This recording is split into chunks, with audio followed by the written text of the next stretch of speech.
जय श्री कृष्ण। आज की कहानी है भक्त के अधीन भगवान कसाई की कहानी। एक कसाई था सदना।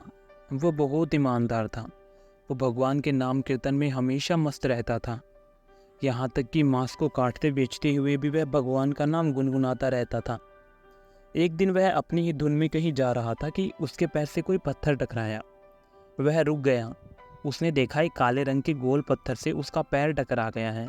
उसने वह पत्थर उठा लिया, वह जेब में रख लिया, यह सोचकर कि यह मांस तोलने के काम आएगा। वापस आकर उसने वह पत्थर मांस के वजन को तोलने के काम में लगाया। कुछ ही दिनों में उसने समझ लिया कि यह पत्थर कोई साधारण नहीं है। जितना वजन उसको तोलना होता, पत्थर उतने ही वजन का हो जाता। धीरे धीरे यह बात फैलने लगी कि सदना कसाई के पास वजन करने वाला पत्थर है। वह जितना चाहता है पत्थर उतना ही तोल देता है। किसी को 1 किलो मांस देना होता तो तराजू में उस पत्थर को एक तरफ डालने पर दूसरी तरफ 1 किलो मांस ही तुलता। अगर किसी को 2 किलो चाहिए होता तो वह पत्थर 2 किलो के बार जितना भारी हो जाता। इस चमत्कार के कारण उसके यहाँ लोगों की भीड़ जुटने लगी। भीड़ जुटने के साथ ही सदना की दुकान की बिक्री भी बढ़ गई।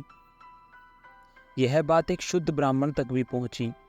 हालांकि वह ऐसी अशुद्ध जगह पर नहीं जाना चाहते थे जहां मांस कटता हो व बिकता हो, किंतु चमत्कारिक पत्थर को देखने की उत्सुकता उसे सदना की दुकान तक खींच लाई। दूर से खड़ा वह सदना कसाई को मीट तोलते देखने लगा। उसने देखा कि कैसे वह पत्थर हर प्रकार के वजन को बराबर तोल रहा था। ध्यान से देखने पर उसके शरीर के रोंगटे खड़े हो गए। भीड़ के छटने के बाद ब्राह्मण सदना कसाई के पास गया। ब्राह्मण को अपनी दुकान में आया देखकर सदना कसाई प्रसन्न भी हुआ और आश्चर्यचकित भी हुआ। बड़ी नम्रता से सदना ने ब्राह्मण को बैठने के लिए स्थान दिया और पूछा कि वह उनकी क्या सेवा कर सकता है। ब्राह्मण बोला, तुम्हारे इस चमत्कारी पत्थर को देखने के लिए ही मैं तुम्हारी दुकान पर आया हूँ, या यूँ कहें कि यह चमत्कारी पत्थर ही मुझे खींचकर तुम्हारी दुकान पर ले आया है। बातों ही बातों में इन्होंने सदना कसाई को बताया कि जिसे पत्थर समझकर वो मांस तोल रहा है, वास्तव में वो शालिग्राम जी हैं, जो कि भगवान का स्वरूप होता है। शालिग्राम जी को इस तरह गले कटे मांस के बीच में रखना व उनसे मांस तोलना बहुत बड़ा पाप है। सदना बड़ा ही सरल भक्ति का भक्त था। ब्राह्मण की बात सुनकर उसे लगा कि अनजाने में मैं तो बहुत पाप कर रहा हूँ। अनुन्य विनय करके सदना ने वह शालिग्राम उन ब्राह्मण को दे दिया और कहा कि आप तो ब्राह्मण हैं, इसलिए आप ही इनकी सेवा परिचर्या करके इन्हें प्रसन्न करें। मेरे योग्य कुछ सेवा हो तो मुझे अवश्य बताएं। ब्राह्मण उस शालिग्राम शिला को बहुत सम्मान से अपने घर ले आए। घर आकर उन्होंने शालिग्राम को स्नान करवाया, पंचामृत से अभिषेक किया, वह पूजा अर्चना आरंभ कर दी। कुछ दिन ही बीते थे कि उन ब्राह्मण के स्वप्न में श्री शालिग्राम जी आए। वह कहा, हे ब्राह्मण, मैं तुम्हारी सेवाओं से प्रसन्न हूँ, किंतु तुम मुझे उस कसाई के पास वापस छोड़ आओ।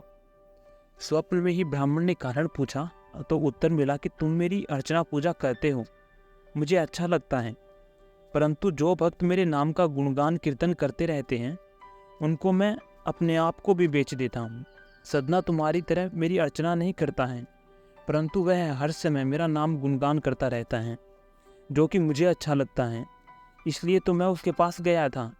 ब्राह्मण अगले दिन ही सदना कसाई के पास गया। वह उनको प्रणाम करके सारी बात बताई।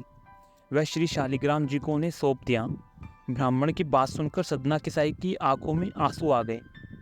मन ही मन उन्होंने मांस बेचने खरीदने के कार्य को तिलांजलि देने की सोची और निश्चय किया कि यदि मेरे ठाकुर को कीर्तन पसंद है तो मैं अधिक से अधिक समय नाम कीर्तन ही करूँगा।